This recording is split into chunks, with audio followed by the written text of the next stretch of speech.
अच्छा टाइम आता है तो बुरा टाइम भी आता है। सो रुदरफोर्ड के लिए बुरा टाइम बन गया है। एक साइंटिस्ट है मैक्सवेल, उन्होंने कॉन्ट्रडिक्ट कर दिया इनकी जो इन्होंने स्टेटमेंट दी थी उसको, ठीक है।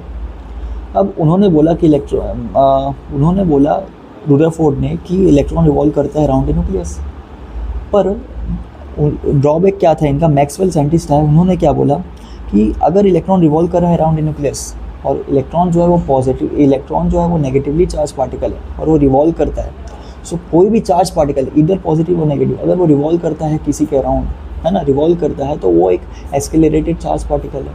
फिजिक्स में आप लोग ने पढ़ा होगा, कोई भी रोटेशनल मोशन होता है वो आपका एस्केलरेटेड मोशन होता है, बिकॉज उसमें वेलोसिटी में डायरेक्शन हमेशा हर सेकंड चेंज होते रहती है, उसमें हर सेकंड चेंज होते रहती है, उसमें हर सेकंड चेंज होते रहती है, ठीक है, डायरेक्शन हर सेकंड चेंज होते रहती है।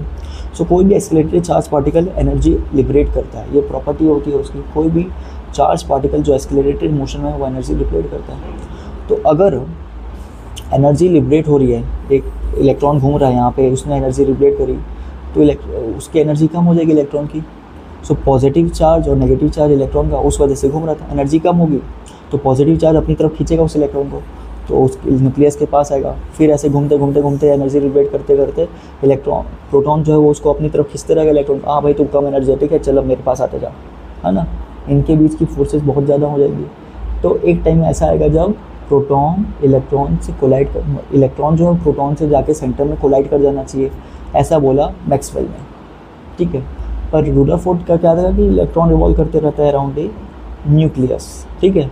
बट मैक्सवेल ने बोला कि कोई भी escalated charge particle energy liberate करेगा, और एनर्जी लिबरेट करेगा तो लाइक अ स्पायरल पाथ वो एनर्जी लूज करते करते न्यूक्लियस में जाके कोलाइड कर जाएगा, तो इससे स्टेबिलिटी तो एक्सप्लेन नहीं होती।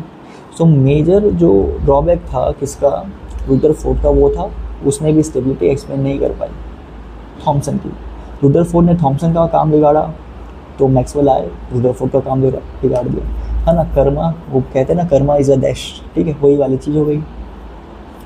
उसके बाद अब ये तो रुदरफोर्ड का एक्सपेरिमेंट यहाँ पे खत्म हो गया। मेनली हमको बस ये याद रखना है, उन्होंने बोला था एटम -10 का ऑर्डर था, न्यूक्लियस -15 का ऑर्डर था, और इलेक्ट्रॉन रिवॉल्व करता है अराउंड दी न्यूक्लियस, ठीक है, इलेक्ट्रॉन रिवॉल्व करता है अराउंड दी न्यूक्लियस, ठीक है।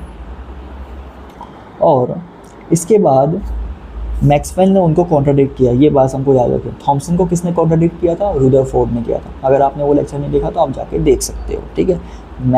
रुदरफोर्ड को किसने किया? मैक्सवेल ने किया।